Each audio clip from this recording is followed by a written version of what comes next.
Everyone is equal before the law. जनता के पक्ष में बात करने वाला लोगों को ही ये न्याय इतना दूर क्यों? गुंडा लोग और मर्डरर्स, रेपिस्ट हम सामने देखते रह रहे विथ एविडेंस एंड क्राइम किया गया है। ये लोग तो बाहर इतना आराम से निकल के आ रहे, इनकी केसेस भी सारे हटा रहे। ये राम रहीम रेपिस्ट मर्डरर, इसको तो पैरोल कितने बार मिलते हैं? उस दिन हाई कोर्ट के फैसले के बाद जो सुप्रीम कोर्ट का फैसला आया और उसके बाद क्या कहना है? Everyone is equal before the law, but वैसा साई और अदर्स एंड ऐसा प्रोग्रेसिव जो जनता के पक्ष में बात करने वाला लोगों को ही ये न्याय इतना दूर क्यों? न्याय मिलना इतना मुश्किल क्यों? और बाकी जो गुंडा लोग और मर्डरर्स, रेपिस्ट हम सामने देखते रह रहे विथ एविडेंस एंड क्राइम किया गया है। ये लोग तो बाहर इतना आराम से निकल के आ रहे, इनकी केसेस भी सारे हटा रहे। वो अभी चुनाव भी जीत के पार्लियामेंट में बैठे रहे। बट ये जनता का पक्ष में वो जो सरकार जनता का विरुद्ध जो काम कर रहे, इनको प्रश्न इनके खिलाफ जो आवाज़ उठाया, उन लोगों का भी ये न्याय कितना दूर क्यों है, ये हम सब सोचना चाहिए हमें। फिर भी हमारा देश डेमोक्रेटिक कंट्री है, इसीलिए हम जुडिशरी में उम्मीद रखते हैं आगे का भी। साई का ये एक्चुअली मेरिट में भी साई का बहुत अच्छा है। वहाँ हाई कोर्ट ने मेरिट में अपना राय बताया नहीं, वो अलग बात है, बट मेरिट्स में भी अच्छा ग्राउंड्स है ये साई एंड अदर्स केस में। हम कैसे भी जीत जाएंगे, ये उम्मीद रखते हैं हम। अभी जो तबीयत है साईं बाबा की, उसका क्या अपडेट है?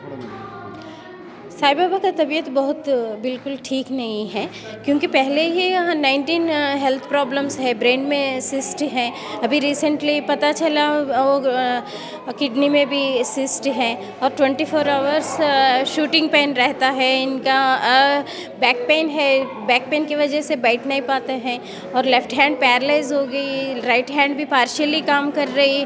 वो जो रोज़वारी काम करने के लिए भी खाना पीना, लेटना, टॉयलेट जाना, 2 लोग मदद के वजह से कर रहे। ऐसा इतनी हालत में भी इनको 90% डिफरेंटली एबल्ड आदमी को अंडा सेल जैसे टार्चर सेल में रखा गया है। ये ऐसा डेमोक्रेटिक कंट्री में ऐसे ही कुछ लोग, वैसे साई जैसे बहुत लोग हैं, इनके तो तबीयत का इलाज नहीं मिल रही वहाँ। कितना अभी रिसेंटली 2 दिन पहले भी एक लेटर आया था, उसमें बोला था इनका बहुत चेस्ट पेन आया था, cramps and spasm in stomach, chest, legs and pairs, हाथ में, हैंड्स में आया था तुरंत। ये बहुत इस बार बहुत सीवियर है, इसीलिए 3 बार हॉस्पिटल को लेके गया। वहाँ डॉक्टर्स भी बोला था सीनियर कार्डियोलॉजिस्ट को कंसल्ट करो, ऐसा बता रहे। इसका मतलब है ये इस बार बहुत कई सीरियस है, और ये विंटर में ये ज़्यादा हो जाता है। ब्रेथलेसनेस है, चक्कर आके गिर रही भी है। इतनी तबीयत बहुत ख़राब हो चुकी है। जो गवर्नमेंट डॉक्टर्स ने जो इलाज बताया, वो भी ट्रीटमेंट नहीं मिल रही। इनके रेगुलर फिजियोथेरेपी चाहिए, वो भी नहीं मिल रही।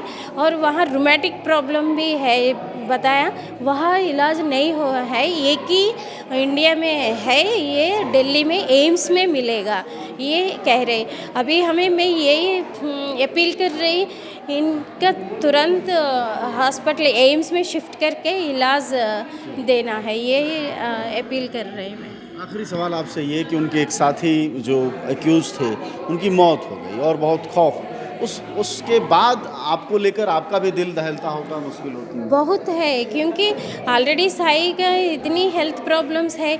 अब आने वाले विंटर में हमें पता है, क्योंकि घर पे इतना हीटर रखने के बाद भी इनकी हाथ पैर बर्फ़ जैसे हो जाती है, हाथ पैर मुड़ जाती है। हमें ऑयल्स अप्लाई करके भी करते हैं, कुछ भी नहीं हुआ। वैसा आधा ओपन अंडा सेल में पूरा ठंडा हवा बहते रहता है, ऐसा जगह में अब ये क्रैम्प्स, इसी के पेन, ये चेस्ट पेन बार बार आना ठीक नहीं है, क्योंकि ये कार्डियक पेशेंट है।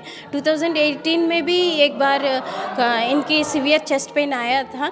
बाय चांस वो दिन में है, इसीलिए सारे डॉक्टर और सुपरिटेंडेंट सब जेलर ठीक टाइम पे इनको लाइफ सेविंग मेडिसिन दिया था, इसलिए बच गया। इसलिए हमें कभी अचानक नागपुर से कोई लायर का फ़ोन आ गया तो इतना मन डरती है, क्या बात सुनना पड़ेगा, ऐसा सिचुएशन में है ये। क्योंकि हमारा पास सामने है ना, पांडु नरोटा का अगस्त में स्वाइन फ्लू से डेथ हो गई।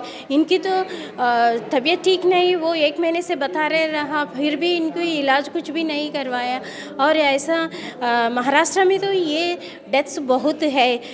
हम 86 ईयर्स ओल्ड स्टैन स्वामी BK 16 में है, हाँ, जेल में इनको भी ऐसा ही डेथ हो गई। और कंचन नन्नावेर एक अंडर ट्रायल विमेन प्रिजनर है, उनको भी ब्रेन में ट्यूमर है। विदाउट फैमिली का इन्फॉर्मेशन ये ट्यूमर, ब्रेन में ट्यूमर है, इनकी हेल्थ इतनी नाजुक है, डॉक्टर्स रिपोर्ट्स भी है, फिर भी इनको बेल नहीं दिया है। वो फिर विदाउट कंसल्टेशन फैमिली मेम्बर्स को विदाउट कंसल्टेशन ये सर्जरी करवाया, सर्जरी बेड में भी इनकी डेथ हो गई। क्या ये सही है? ये न्याय सबका एक ही होना चाहिए ना, इनको क्यों नहीं मिल रही? अगर ये राम रहीम रेपिस्ट मर्डरर, इसको तो पेरोल कितने बार मिलते हैं? ये साई बाबा जैसे लोगों को 3 बार पेरोल रिजेक्ट किया, इवन इनकी मदर का डेथ का टाइम पे भी रिजेक्ट किया, मेडिकल ग्राउंड्स में बेल 2 बार रिजेक्ट किया। क्यों ऐसा है? ये सब आज सब लोग सोचना चाहिए।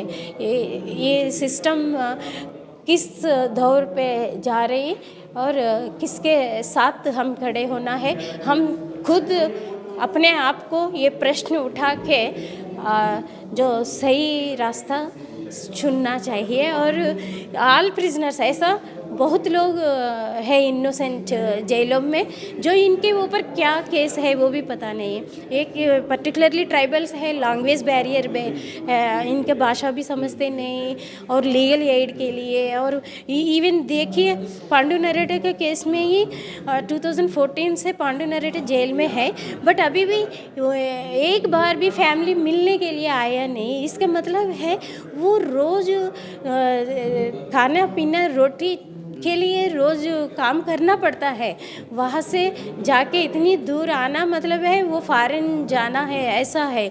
इतना पैसे भी इनको मिलता नहीं, और मेनली लैंग्वेज प्रॉब्लम है। ये कोर्ट क्या है, पुलिस स्टेशन क्या है, ये सारे जेल क्या है जानते नहीं ट्राइबल्स आदिवासी लोग। वो पहाड़ जंगल एनवायरनमेंट पेड़ पौधा को रक्षा करना ही जानते हैं। अपना ज़मीन अपना पैरों से निकाल रही तो उसको बचाने के लिए लड़ते हैं। ऐसा लोग बहुत जेल में जी रहे। इन सब का रिहाई के लिए हम सब लड़ाई आगे करना है।